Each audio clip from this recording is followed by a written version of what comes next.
لسه مكملين في السيرة النبوية. مكة بقت زي السجن الكبير، الكفار بيعذبوا فيه المسلمين الضعاف في كل حتة. أمية بن خلف كان بيطلع عبده بلال بن رباح في عز الحر ويخليه ينام على الرمل السخن من غير هدوم، ويحط على صدره صخرة كبيرة. كل ده علشان سيدنا بلال أسلم، وأمية كان عايزه يرجع يعبد الأصنام مرة تانية ويكفر بنبوة سيدنا محمد عليه أفضل الصلاة والسلام. لكن سيدنا بلال كان إيمانه قوي وعقيدته كانت صلبة، ما استسلمش ولا انهار، وكان بيردد بكل قوة أحد أحد، وفضل صامد لحد ما ربنا فرجها عليه. سيدنا أبو بكر سمع عن اللي بيحصل لسيدنا بلال. سيدنا أبو بكر راح لأمية بن خلف وقال له أنا عايز أشتري العبد بتاعك بلال بن رباح وهدفع أي تمن علشان أحرره. أمية بن خلف يوافق على عرض سيدنا أبو بكر لأنه كان شايف إن سيدنا بلال عبد ضعيف وملوش أي قيمة كبيرة، فطلب من سيدنا أبو بكر مبلغ كبير علشان يتخلص منه. سيدنا أبو بكر دفع المبلغ من غير تفاوض وأعتق سيدنا بلال فورا. والعذاب ما وقفش على سيدنا بلال، المسلمين كانوا بيتعذبوا في بيوتهم. وهنضرب مثال بسيدنا مصعب بن عمير. سيدنا مصعب كان من الأوائل اللي دخلوا الإسلام، وكان من شباب مكة اللي معروف بأناقته وشياكته وعيشته المرتاحة، لدرجة إنهم كانوا بيقولوا عليه في مكة إنه أحسن الشباب هنداما وعطرا. أهله كانوا من القبائل الغنية، وأمه كانت ست قوية ومتحكمة جدا في حياته. لما أمه عرفت إنه أسلم حبسته ومنعت عنه الأكل، وجمعت أخواله علشان يعذبوه ويرجعوه لعبادة الأصنام مرة تانية. مكة بقت مكان مرعب للمسلمين، والتعذيب بيزيد كل يوم عن التاني. سيدنا النبي عليه الصلاة والسلام يفكر في حل يحمي بيه أصحابه، وقرر يدور على مكان آمن يقدروا يعيشوا فيه ويمارسوا عباداتهم من غير أي خوف. سيدنا النبي اختار الحبشة، وقال لأصحابه اللي يقدروا يسافروا إنهم يهاجروا ليها. الحبشة كان فيها ملك عادل لا يظلم عنده أحد، وفعلا خرج بعض المسلمين سرا وهاجروا للحبشة، وكان من ضمنهم سيدنا عثمان بن عفان ومعاه مراته، واللي كانت ستنا رقية بنت سيدنا النبي عليه الصلاة والسلام. وكان معاه سيدنا جعفر بن أبي طالب ومراته أسماء بنت عميس، وكمان سيدنا عبد الله بن مسعود رضي الله عنه وغيرهم. قريش عرفت إن بعض المسلمين هاجروا للحبشة، وخافوا إن هم يعملوا مجتمع وينشئوا الدين الجديد هناك. كبار قريش اتجننوا وما قدروش يخلوا الموضوع يعدي كده، قالوا لازم نرجعهم مرة تانية بأي طريقة، واختاروا 2 من أدهى الرجالة اللي عندهم، عمرو بن العاص وعبد الله بن أبي بلتعة، وبعتوهم للنجاشي ملك الحبشة، وبعتوا معاهم هدايا كتير علشان يقدروا يقنعوه إن هو يسيب لهم المسلمين. عمرو بن العاص كان ذكي وداهية. سيدنا عمرو ما دخلش على النجاشي على طول، أول حاجة عملها راح للبطارقة ورجال الدين والوزراء بتوع النجاشي، واللي كانوا دايما قاعدين في مجلس النجاشي وبيشيروا عليه بالرأي. عمرو بن العاص مال عينيهم بالهدايا الكبيرة، وبعد كده بدأ يعرض عليهم طلبه ويدعم كلامه بالحجج القوية علشان يقنعهم يساعدوه ان هم يقفوا في صفه قصاد النجاشي. عمرو بن العاص نجح في مهمته بشكل كبير، وافقوا على الهدايا بتاعته وسمعوا رأيه واقتنعوا بيه، وبكده يبقى مهد الطريق علشان يقدر يتكلم مع النجاشي. يدخل عمرو بن العاص على النجاشي، والاتنين كان بينهم تجارة وصداقة، وقال له ايها الملك، في ناس عندك جم بلدك، دول غلمان سفهاء سابوا ديننا وما دخلوش دينكم، واعتنقوا دين جديد محدش يعرفه لا احنا ولا انتم. طبعا النجاشي كان يدين بالمسيحية. يكمل سيدنا عمرو ويقول له ابائهم بعتونا علشان نرجعهم ليهم مرة تانية لانهم ادرى بيهم وباللي عملوه. لكن النجاشي ما يقتنعش بكلام عمرو وصاحبه، وقال له انا مش هسلم حد الا لما اسمع منهم الاول. اولا عمرو بن العاص كان بيبعت رسالة خفية للنجاشي، وكأنه بيهدده بقطع العلاقات التجارية بين مكة والحبشة، وكمان وقف المعاملات والهدايا اللي كانت بين كبار قريش والنجاشي. الرسالة دي كانت بتقول ان كبار قريش هم اللي بعتوا عمرو بن العاص وهو جاي ينفذ رغبتهم. ثانيا عمرو بن العاص كان بيؤكد للنجاشي انه جاي يسترد المهاجرين لانهم خرجوا من مكة بسبب تصرفات ابائهم واعمامهم، وده كان معناه انهم مش غرباء، دول ابناء مكة، والمفروض ان النجاشي يعملهم زي ما بيعامل ابن هربان من ابوه، والطبيعي في الحالة دي ان هو يرجعهم لاهلهم مرة تانية. ثالثا عمرو بن العاص حذر النجاشي من انه ينخدع بكلام المهاجرين، لان لو النجاشي حكم عليهم من كلامهم بس كده ممكن يغلط في حكمه، لكن اللي يعرفهم اكتر الناس اللي عاشروهم وعاشوا معاهم لفترة طويلة.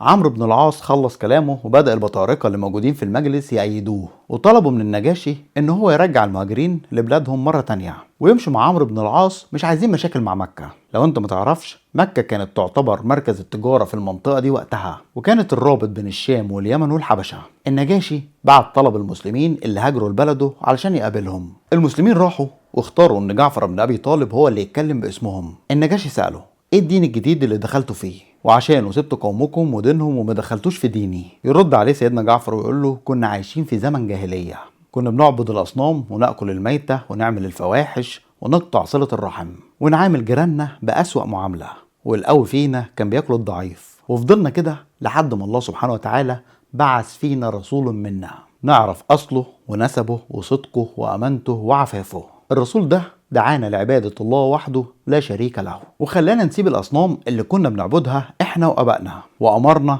إننا نكون صادقين في كلامنا، نرد الأمانة لأصحابها ونوصل رحمنا، وكمان نحسن لجيراننا، ونبطل المحارم وسفك الدماء والزنا، ونهانا عن الفواحش وأكل مال اليتيم وقذف المحصنات، وأمرنا بعبادة الله وحده ونتزكى ونصلي ونصوم. احنا صدقناه وأمنا بيه وعبدنا الله وحده من غير ما نشرك بيه أي حد، وامتنعنا عن اللي حرموا علينا وعملنا باللي أحلوا لينا. لكن أهالينا ما سابوناش في حالنا، قاموا علينا وعذبونا وأجبرونا إن احنا نسيب الإسلام علشان نرجع للخبائث اللي كنا بنعملها، وده خلانا نهرب لبلدك ونختارك عن غيرك، وجينا نطلب حمايتك ورجينا إن احنا ما نتظلمش عندك هنا. النجاشي سأله معاك حاجة من الرسول ده جابها من عند ربنا؟ سيدنا جعفر قرأ عليه الآيات الأولى من سورة مريم. النجاشي لما سمع القرآن الكريم بكى وقال إن ده واللي جه بيه عيسى خارجين من نفس النور، وبعدها بص لسيدنا عمرو بن العاص وقال له امشي، أنا مش هسلمهم ليك. وبكده تفشل خطة المشركين إن هم يوقعوا بين المسلمين وملك الحبشة، ومع الوقت عدد المسلمين كان في زيادة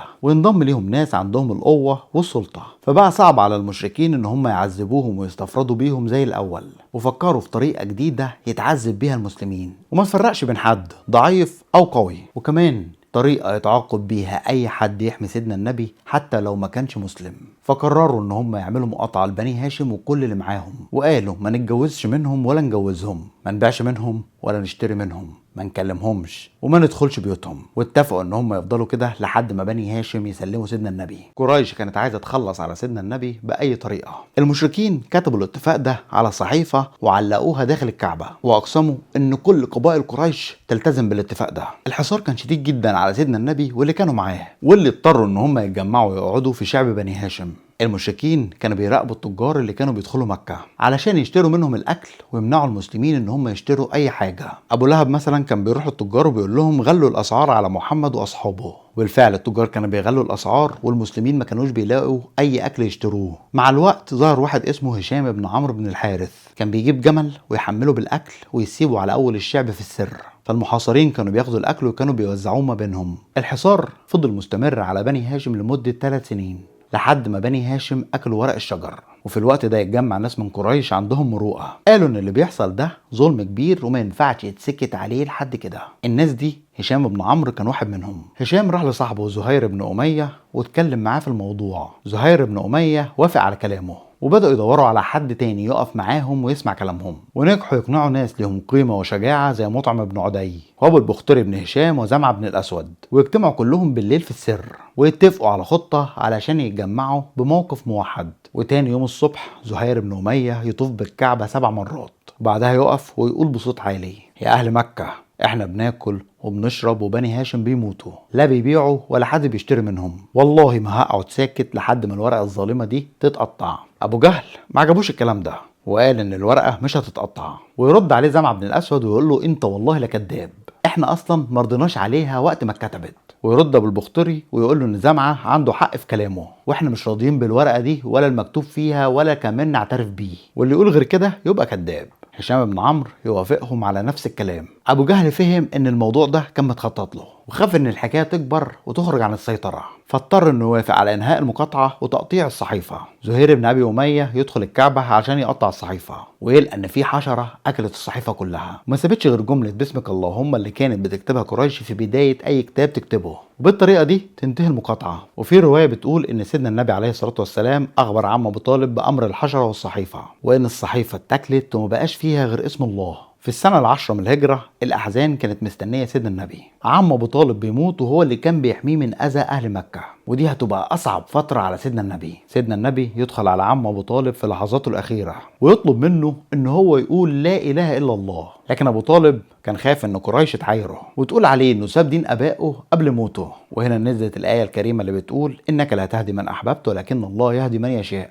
وبعدها بفترة تموت الزوجة الوفية أمنا خديجة اللي كانت بتقف جنب سيدنا النبي وتخفف عنه وكانت بتساعده في دعوته بكل حاجة تقدر عليها. أمنا خديجة كانت أول واحدة تؤمن بيه وساعدته بمالها، وكمان ربنا رزقه منها بالأولاد. سيدنا النبي كان بيحب أمنا خديجة جدا وكان بيقدرها وكمان بشرها بالجنة قبل موتها. حزن سيدنا النبي على وفاة عمه ومراته، وده خلاه يقلق أكتر على الدعوة لأن مات أكتر اتنين كانوا بيقفوا جنبه وبيساعدوه، وتوقعه كان في محله لأن المشركين زودوا أذاهم عليه وعلى أصحابه بعد كده. وفي رمضان وفي أقوال في شوال من نفس السنة إن سيدنا محمد يتزوج السيدة سودة بنت زمعة بنت قيس القرشية العامرية. دي كانت تاني زوجات سيدنا النبي عليه الصلاة والسلام، وكانت ست كريمة ومن عيلة كبيرة. أمها كانت الشموس بنت قيس الأنصارية، ودي كانت من عدي من بني النجار، واخوها كان مالك بن زمعة. سودة كانت متجوزة من واحد اسمه سكران بن عمرو اللي هو أخو سهيل بن عمرو.